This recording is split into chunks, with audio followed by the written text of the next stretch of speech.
Salut Booktube, aujourd'hui on se retrouve pour ma vidéo bilan de l'année 2025 en termes de lecture. Donc j'ai donné plusieurs chiffres au niveau des statistiques. Je vous avais fait une vidéo où je vous parlais donc de le tracker que j'utilisais. J'en ai fait un nouveau pour 2026 qui est encore mieux parce que c'était le premier que je faisais l'autre, donc je l'ai amélioré pour voir qu'est-ce qui était important pour moi et qu'est-ce qui était moins important pour moi. Donc il y a une prochaine vidéo qui sortira où je vous montre mon tracker pour 2026 et je vous mettrai même le lien de ce tracker là parce qu'il m'a été quand même beaucoup demandé sur Instagram surtout. Donc allez me suivre sur Instagram aussi, j'en profite. Mais en tout cas donc c'est ça, je vous ferai ça, sera une prochaine vidéo pour 2020, enfin pour les stats de 2026. Donc là on se concentre sur les stats de 2025, donc il n'y a pas vraiment tout ce que j'aurais aimé avoir.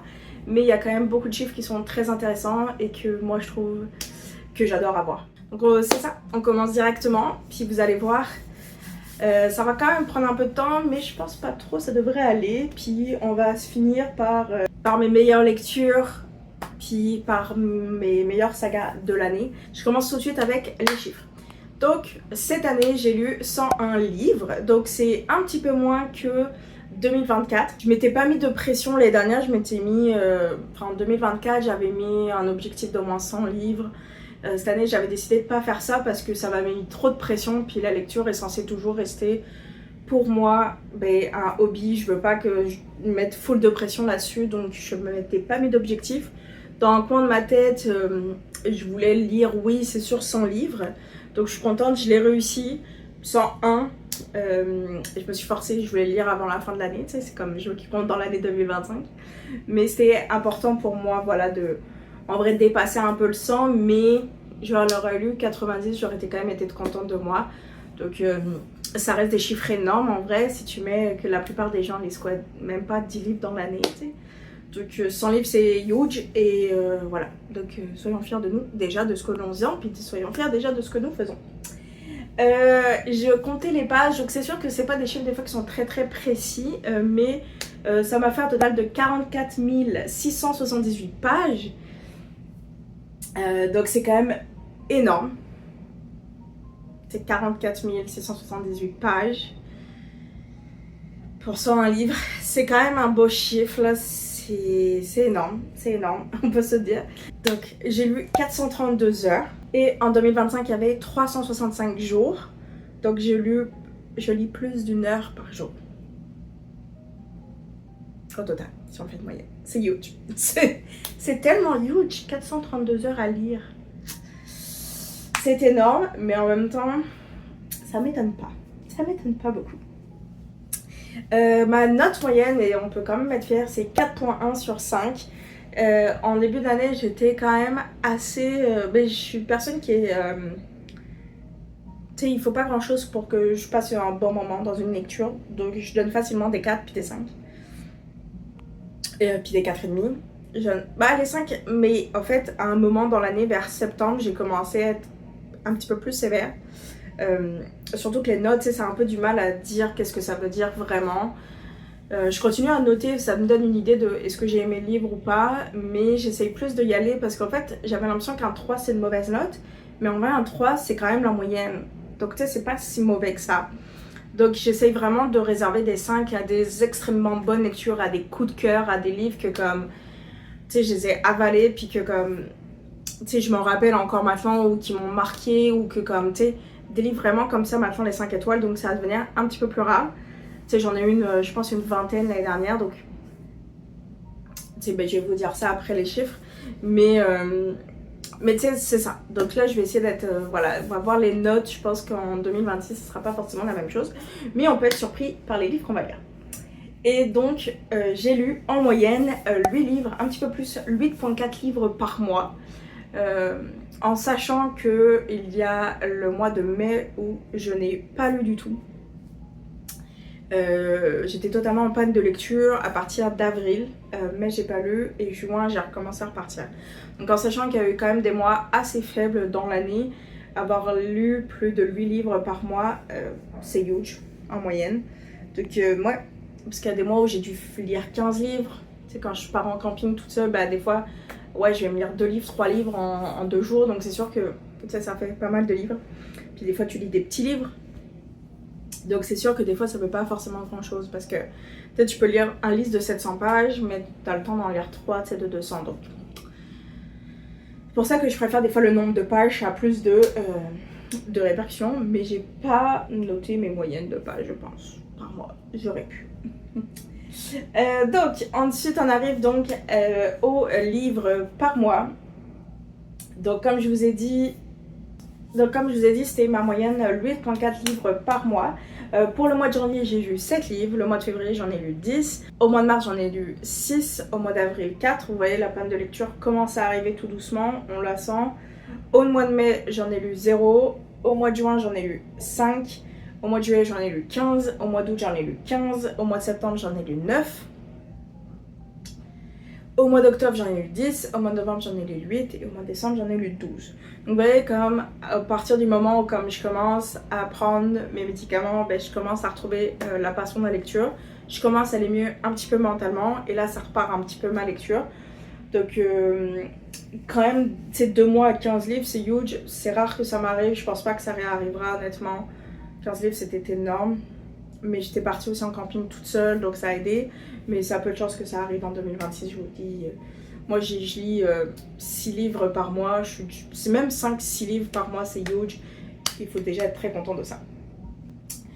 Ensuite, qu'est-ce que j'ai lu en termes de genre? Il y a un petit peu de tout, mais on va dire comme cette année, tu sais l'année dernière c'était égal à peu près romantasy puis romance, à peu près égal.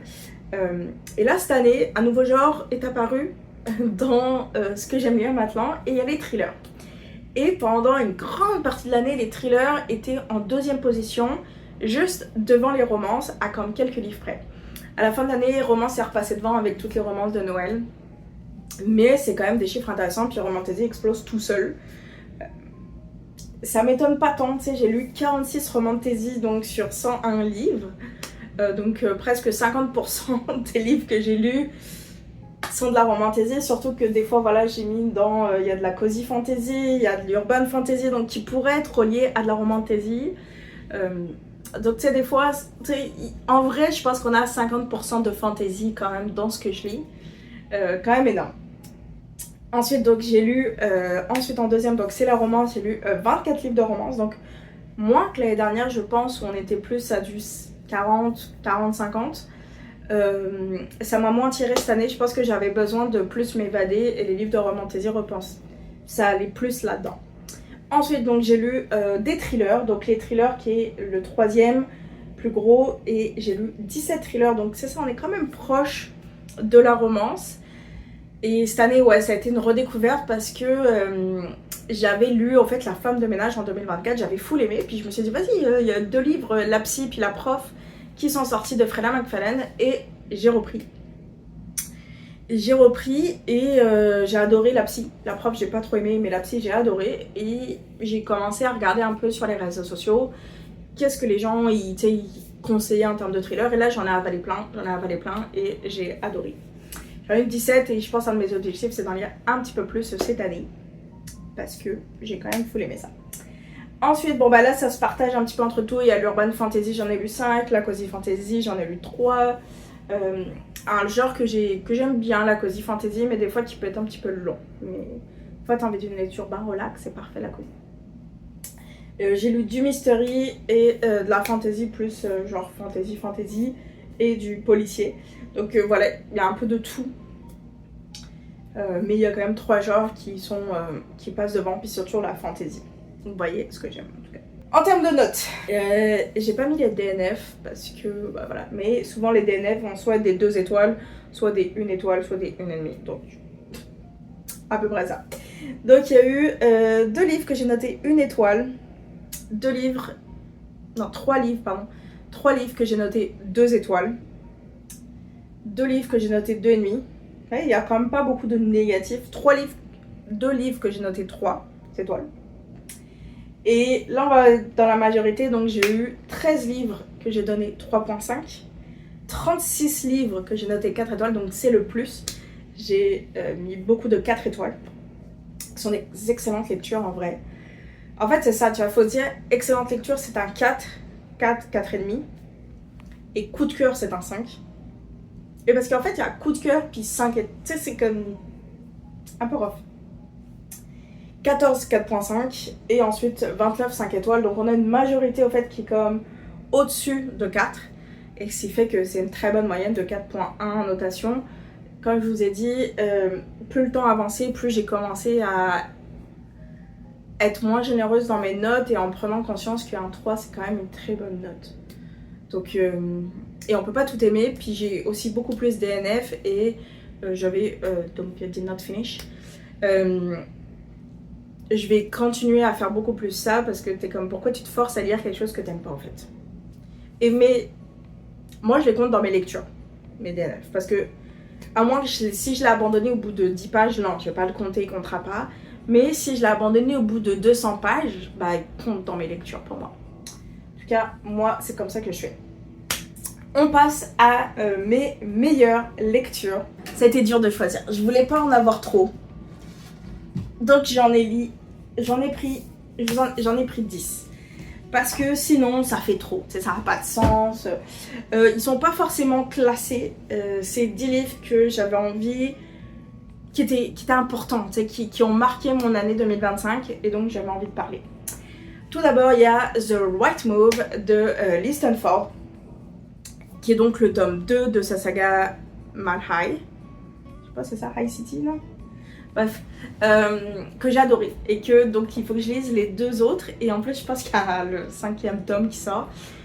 J'aime beaucoup, c'est une romance qui est très cool, là c'est avec des basketteurs et j'aime qu'on n'est pas tout le temps sur du hockey qui est comme le sport le plus populaire dans les romances, que moi c'est bon j'ai compris, je vais au Canada en plus donc c'est bon le hockey, ça me saoule un peu.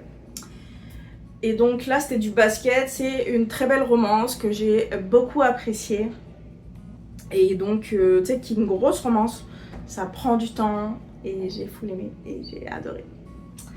Ensuite Heartless Hunter, le tome 1. Et le tome 2, j'aurais pu le mettre, j'allais pas mettre les deux, même si je les ai adorés les deux. C'est une duologie, romantasy, avec sorcière, un enemy to lovers, un vrai enemy to lovers, parce que l'autre c'est un chasseur de sorcières et elle c'est une sorcière. Et c'est trop bien, c'est trop bien. On est vraiment dans ce monde de fantasy où les sorcières ont gouverné pendant tout un temps et il y a eu une révolution. Et donc la sorcellerie elle est vraiment bannie et dès que tu commences à... être peut-être une sorcière, bah, on va te brûler. Et ensuite notre protagoniste c'est une âne en fait qui est comme la journée un peu dans la sphère royale un petit peu et le soir elle devient le Sphinx rouge et elle aide les sorcières à s'en sortir et à sortir et elle-même est une sorcière. Et elle va devoir se rapprocher de notre protagoniste masculin pour pouvoir avoir plus d'infos et lui va se méfier d'elle un petit peu et donc il va avoir toute une romance et lui c'est le plus grand chasseur de sorcières. Et donc voilà, et c'est une duologie qui est finie et qui était très bien. Et donc c'est de Kristen Cicirelli et je vous le conseille vraiment. Donc comme vous voyez, il y a quand même beaucoup de romantasy que je vais vous parler dans ce top 10. Un peu de romance et un peu de thriller. Mais une autre duologie que je veux vous parler, c'est celle-ci. Donc j'ai les 2 livres. Et donc c'est... oh, je les adore, je les retrave, ils sont tellement beaux. Et donc c'est Un destin ancré dans le sang. J'ai mis le tome 1, mais ici le tome 2. Mais les deux sont bons, les deux c'est une très bonne duologie. Vous voyez, ils sont super beaux. Et je les adore. Ils sont très beaux. Je les ai eu pour Noël, donc je vous les montrer. Je suis trop contente. Et donc... dans Un destin ancré dans le sang, on suit notre protagoniste Freya qui en fait elle a pas le choix de se marier à un gars qui est insupportable. Donc on est dans un monde viking, ok, avec l'hiver, donc c'est très en ce moment.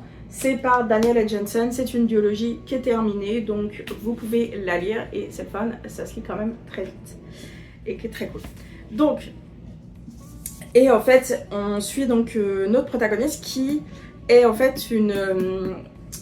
on les appelle en fait quand tu peux être aimé par les dieux ou je sais plus quoi. Et en gros, c'est que les dieux genre ont mis une goutte de sang quand t'étais bébé ou je sais pas quoi. Et t'as des pouvoirs de ce dieu-là. Et donc on suit notre protagoniste qui a un pouvoir. qui est quand même recherché, qui est un genre le bouclier. Et donc elle se fait un peu enlever par son chef de village, le Jarl. Et en fait il le force à prêter serment. Et donc elle se fait protéger par son fils. Et il va avoir une romance avec le fils du Jarl. Et elle est obligée d'épouser le Jarl. Mais elle a une petite romance avec le fils. Et donc c'est très cool. Et en fait on comprend qu'il y a comme toute une... voilà, comme elle est très importante et il faut qu'elle reste en vie et puis tout ça pour ça. Et c'était très très cool et j'ai full aimé. Et je vous conseille cette duologie. Et en plus voilà, elle est magnifique. Ensuite, une romance que j'ai quand même beaucoup parlé, qui était une cosy romance et que j'ai envie d'en lire beaucoup plus. Donc c'est Amber Falls de Alicia Garnier. Et j'ai envie de lire vraiment plus de ce livre. Je sais plus ce qu'elle a écrit d'autre, Alicia Garnier, mais ça me donne très envie de lire beaucoup plus de ses livres. Et donc on suit notre protagoniste en fait qui vient de revenir dans son village. C'est un small town, très cosy. Elle retourne dans son village et elle veut ouvrir son café. Et en fait, on lui prend en feu le local par le grand frère de son ex. Et elle comprend pas, elle est comme pourquoi tu fais ça, tu sais que ça a toujours été mon rêve, puis blablabla. Bla bla. Et donc en fait elle s'endette et elle ouvre un café dans le couvent parce qu'il y a un petit peu de sorcellerie, mais ça reste de la romance, il y a genre zéro vraiment, mais c'est un peu de ces touches là. Et donc elle s'endette beaucoup et en fait elle doit participer à un concours de pâtisserie de son village pour essayer de gagner, mais elle est en full compétition avec justement ce gars là et à un moment lui va bien la voir et lui dit s'il te plaît j'ai besoin d'aide, j'aimerais que tu fasses ma faux petite amie devant mes parents. Et voilà un petit peu, et c'était très très cool et je vous conseille, c'est une très belle romance, très cool à lire. Une surprise de l'année, c'est Zodiac Academy. C'est vraiment une surprise parce que j'avais pas d'attente en fait envers ce livre-là. Et je le lis un peu parce que je vais pas super bien mentalement. Et j'ai besoin d'un livre, pas compliqué, très simple à lire. Et je commence à lire Zodiac Academy et j'ai à full accroché en fait. Et je pense que j'ai enchaîné les 3 tomes qui étaient sortis à ce moment-là, qui avaient été traduits en français. On est rendu à 5 tomes qui sont traduits, il faut que je lise le 5e tome et j'adore ça. Mais pourtant, tu sais, c'est pas forcément bien traduit, surtout le premier tome. Mais je sais pas pourquoi, j'ai accroché direct. Et on suit en fait 2 sœurs, des jumelles, qui en fait vivent dans notre monde humain et ont vraiment du mal à s'en sortir. Elles ont genre 17 ans, 18 ans, je sais plus. Elles sont toutes seules, elles galèrent un peu à s'en sortir. Elles ont vraiment 2 personnalités différentes et un jour un gars vient les chercher puis leur dit hey, en fait vous êtes les princesses genre du royaume des fées et donc faut revenir parce que il faut que vous essuyiez à la Zodiac Academy parce que si vous voulez comme avoir votre héritage il va falloir. Puis elles sont comme oh héritage égale argent puis on pourrait s'en sortir et donc elles décident de le suivre et en fait elles sont bullies par les 4 princes qui étudient aussi dans cette école qui eux ont le pouvoir en ce moment et du coup ils voient pas d'un très bon oeil que les jumelles princesses reviennent parce qu'elle pourrait prendre le pouvoir.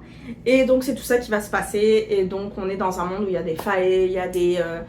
il y a plein de créatures, il y a des vampires, il y a des loups-garous, il y a des gens qui se transforment en licornes, bref il y a de tout et c'est très fun. Ils ont des pouvoirs aussi, genre pouvoirs de feu qui sont liés tout ça et c'était très très cool et j'adore la suite. Donc honnêtement Zodiac Academy j'attendais rien et j'ai été agréablement surprise. Ensuite le 6e livre que je veux vous parler, c'est La Psy de Freda McFadden. Donc comme je vous ai dit, j'ai full aimé La Psy et je veux pas trop en dire en plus, mais moi j'ai adoré. Je sais qu'il y a des gens qui n'ont pas aimé du tout la fin. Moi j'ai adoré la fin et je trouvais ça très cool. Donc on suit un couple qui arrive en fait dans la maison d'une maison qui est en fait la maison de la psy qui a disparu depuis 1 an et cette maison est à vendre et en fait ils arrivent en pleine tempête de neige donc leur agent immobilier ne peut pas venir et donc ils se retrouvent à devoir rester là et la femme tombe au fait sur les cassettes d'enregistrement des séances de la psy et donc on va tout écouter en même temps et on va essayer de comprendre qu'est-ce qui s'est passé et c'est très très cool, j'ai adoré et vraiment lisez-le. Ensuite donc il y a Woven by Gold, donc Beast of the Briar, la saga, donc ça c'est le tome 2 de Elisabeth Hélène. Et ça j'ai full aimé, j'aurais pu mettre le tome 1 mais je pense avoir eu, j'ai peut-être plus aimé le tome 2. Mais j'ai full aimé, et là on est donc dans une romantasy, bien sûr c'est un harem inversé, donc attention, trigger warning, scène explicite, et donc on est dans un monde au fait où, ben, je vous fais le tome 1, donc on a notre protagoniste qui vit dans notre monde, genre elle vit en Angleterre je crois, je sais plus où, et son père en fait est un petit peu le fou du village parce que lui il est persuadé que sa femme a été enlevée par des faillis, et qu'il la recherche partout dans le monde, et il essaie de trouver sa trace, et elle est un peu mal vue, elle est comme, ok, elle est folle. Et à un moment, son père se fait enlever, et elle part à sa recherche, et elle se fait enlever à son tour, et elle se retrouve dans le monde des failles. Et elle se retrouve dans un château où il y a 4 princes, donc un prince de l'été, l'automne, l'hiver et le printemps, je pense que j'ai pas dit printemps, et ils ont une malédiction, c'est un peu la Belle et la Bête. Ils ont une malédiction, ils se transforment en loup le soir. À la pleine lune, je sais plus, le soir. La lune, non. Et donc, en fait, elle décide de les aider à trouver. Donc, il faut qu'ils trouvent leur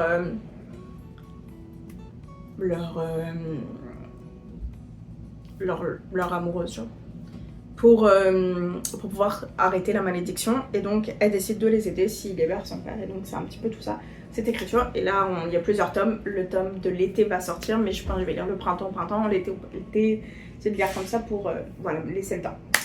Ensuite, prochain, et c'est un thriller, et c'est 10 ans, Noces de sang, de Alice Finney.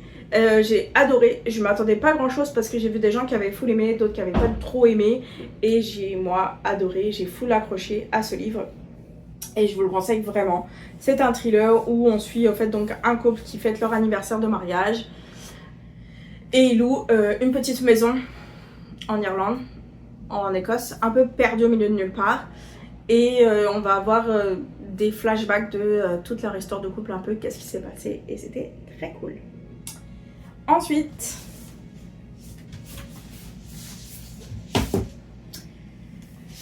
et oui, je pouvais pas ne pas parler de Quicksilver. J'ai eu à Noël donc cette magnifique édition qu'a fait Nox. Honnêtement, magnifique travail de Nox. Honnêtement, les papillons sont super beaux. Non mais... Ah! Et là, celle-ci, attendez.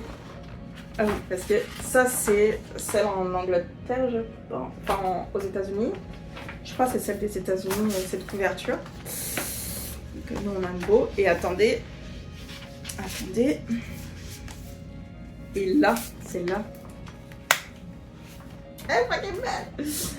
Et ouais, le diable, c'est que j'ai les détails. Ah, c'est trop beau. Et donc, on a même petit le renard Fox. Et donc, voilà. Magnifique objet libre, déjà. De 1 et très très belle romantasy. Magnifique hiver. Donc en ce moment, si vous ne l'avez pas lu, bah, lisez-la en ce moment, ça va être parfait. Et c'est full bon. C'est full bon. J'ai adoré. C'est très très cool. Et donc on suit notre protagoniste qui vit dans un monde au début où il y a 2 soleils, donc elle a toujours soif puis tout. Et elle va se faire, je vais court, elle se fait enlever par Kingfisher qui la ramène dans le monde des failles alors qu'elle était persuadée que comme ça n'existait pas. Et elle se fait enlever par lui et il lui dit j'ai besoin de ton aide pour forger parce qu'elle elle forge un peu, elle est forgeronne. Et donc voilà, c'est un petit peu ça, je vous ai mis ça court mais vous en doutez qu'il y a genre comme 700 pages, même plus. Donc voilà, 750 pages à peu près, donc il va se passer plein de choses et c'était très cool.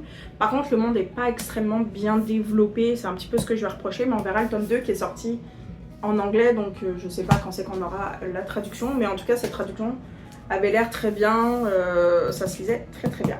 Donc voilà. Et enfin, dernier livre de mes meilleures lectures, c'est donc Black Venus. Donc le tome 1 dans la saga Les Légendes. Et honnêtement, j'aurais pu mettre Blood Viper parce que j'ai adoré les deux. Et j'attends le tome 3 avec impatience. Et ça a été une très très bonne découverte. On suit donc... c'est 2 personnes. Donc on a notre protagoniste en fait qui est une influenceuse sur les réseaux sociaux, chanteuse. Et on va suivre un agent de la DGSE qui est recruté en fait, qui revient d'une mission très difficile. Et on lui dit bah tu vas te faire une légende et tu vas devoir approcher en fait Violette et l'influenceuse et la ramener comme source parce que elle est amie avec un Indien. qui est proche des Russes et qui veut vendre une arme aux Russes, bref, un truc comme ça. Et donc il va avoir toute une romance parce qu'il va peut-être un peu se perdre dans sa légende et c'était très très cool. Déjà, il y a une enquête un petit peu, il y a comme un peu des agents secrets, très très cool. Le tome 2, ça se passe aux États-Unis, on est avec donc la CIA, FBI, je sais plus, bref. Et donc très très cool aussi. Ouais, FBI. Et donc super bon, très très bon plot twist. Et adoré, et lisez vraiment. Et donc c'est de Dahlia Blake et c'était très bon. Mes meilleures sagas, donc c'est des sagas que je vous ai déjà parlé. Donc il y a Beast of the Briar de Crimson Mouth, Les légendes de Dahlia Blake, Zodiac Academy et donc la saga des Sans Destin. Donc je vous en ai déjà parlé juste avant. Vous voyez que comme tout a une concordance. Et donc, qu'est-ce que j'ai pensé de cette année? Donc c'est sûr que ça n'a pas été une année très simple pour moi, mais la lecture a toujours été mon moyen d'aller mieux quand ça devenait trop lourd. Je trouve refuge dans les livres, beaucoup la romantaisie en plus. Donc c'est vraiment mon endroit à moi, la lecture que j'aime. Mais cette année, comme je vous ai dit, il y a eu des mois vraiment où j'ai presque pas lu ou pas lu du tout. Et donc c'est impossible de se concentrer pour lire, impossible de lire comme une page, c'est trop difficile. C'était très frustrant, c'était très décourageant aussi. Et à un moment, ça a réussi à revenir et j'ai eu envie aussi de partager à nouveau sur les réseaux sociaux, que ce soit sur YouTube ici ou sur Instagram, peu TikTok parce que j'ai dû laisser un petit peu tomber parce que j'arrivais pas non plus à gérer tout ça. YouTube a toujours été une plateforme de cœur et Instagram, j'écoute de plus en plus cette plateforme, bah surtout le Bookstagram. Et donc voilà, j'ai compris que c'était important pour moi. Et aujourd'hui, donc voilà, je fais plein de tests, j'explore plein de choses. Et donc n'hésitez pas à me dire ce que vous en pensez aussi de ce que je fais. Mais surtout, bah, j'évolue et j'essaye. Et donc voilà. Et j'essaie que ça me ressemble de plus en plus. Donc merci d'être là, merci de me suivre. Et merci de tout ça. Donc voilà. Je suis vraiment fière de toutes ces vidéos que je fais. Même s'il n'y a pas grand monde qui regarde, bah, pour moi c'est quand même important de faire ça. Et j'espère qu'en tout cas que ça continuera en 2026. J'ai quelques petits objectifs que je me suis donné pour 2026. Donc il y a lire 3 livres en anglais. Parce que j'aimerais quand même améliorer mon niveau d'anglais. Donc j'ai quelques livres que j'ai en anglais. J'aimerais franchir le cap des 1000 abonnés sur Instagram et sur YouTube. J'aimerais sortir de ma zone de confort littéraire, donc aller chercher des nouveaux genres, peut-être aller voilà, sur du historique, sur plus de policiers, plus parce que là j'étais très thriller cette année, donc est-ce que je vais essayer d'aller vers autre chose? Pourquoi pas cette année essayer d'aller voir d'autres styles de livres qui pourraient également me plaire. Peut-être la science-fiction, quelque chose que je suis très peu allée. Et surtout avancer mes sagas. D'essayer, parce que là ça n'a plus de sens. Vous avez vu ma vidéo sur les sagas, donc ça n'a plus de sens, il faut que j'avance. Donc c'est ça en tout cas pour cette vidéo. J'espère que ça vous a plu, ça a été une très longue vidéo je pense. Et j'espère que vous, ça a été une très bonne année aussi 2025, en lecture surtout, comment ça a été. N'hésitez pas à me dire en commentaire. Si vous avez lu aussi des livres qu'on a eu en commun, bref, je veux vous entendre. N'hésitez pas à liker la vidéo, à vous abonner. Et on se retrouve très très vite pour une prochaine vidéo. Bye!